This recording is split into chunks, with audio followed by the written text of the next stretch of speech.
One of the amazing things about writing is that you come to ideas as you're writing. You start writing and things happen that wouldn't happen otherwise. And with Sophie, the same thing happens, but you're working with media. So you're thinking through writing, you're thinking through images, and you're putting it all together in play in this space.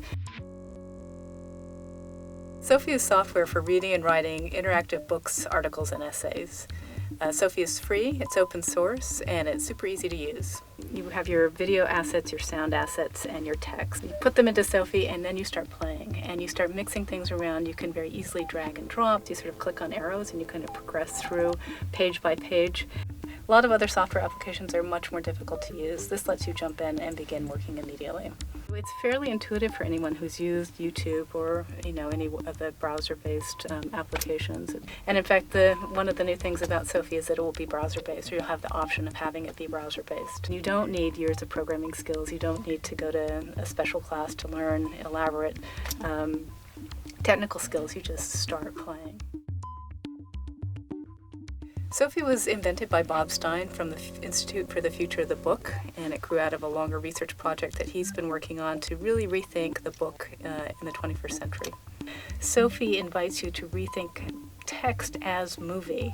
So text becomes time-based, it's not static anymore. So what does that do in terms of your imagination of what text is when you start thinking about it as a movie?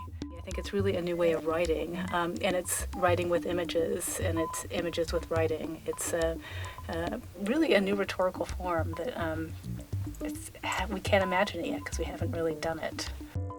Part of what this allows you to do is think about curating as an artistic form, and I don't mean curating in the sense of a gallery or a museum, but curating media objects, bringing them together in a space and saying, I've brought these very dissimilar things together. What happens when you put them together?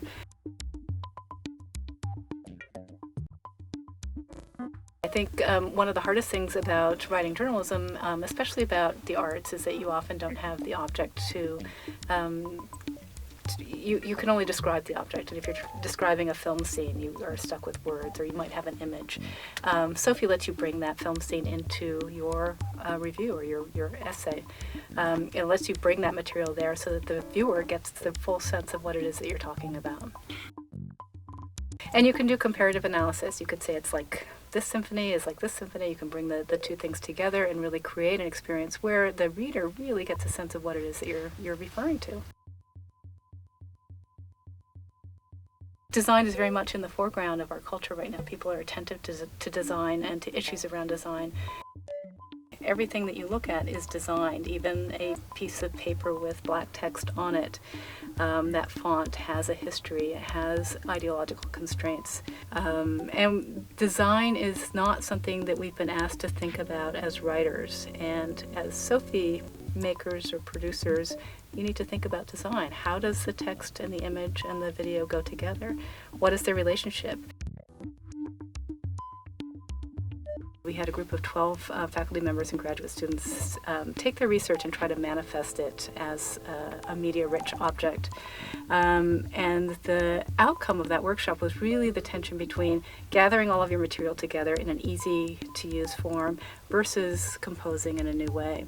Sophie's both an aggregator where you can gather a bunch of things and show them, and it's also a way of transforming how you author. So there are sort of two approaches, and both are really fantastic. Best experimenters with Sophie tend to be kids. They're not as kind of stuck in tradition as we are. They're much more able to kind of be fluid with it.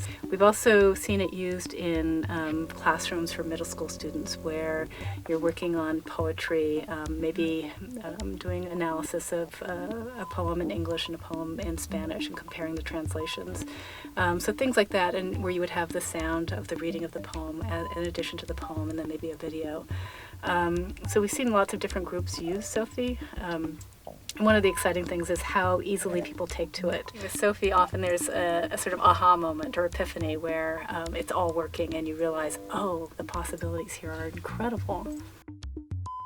I think journalism is experimenting with new forms, and I think this is a tool that will allow that experimentation to really flourish.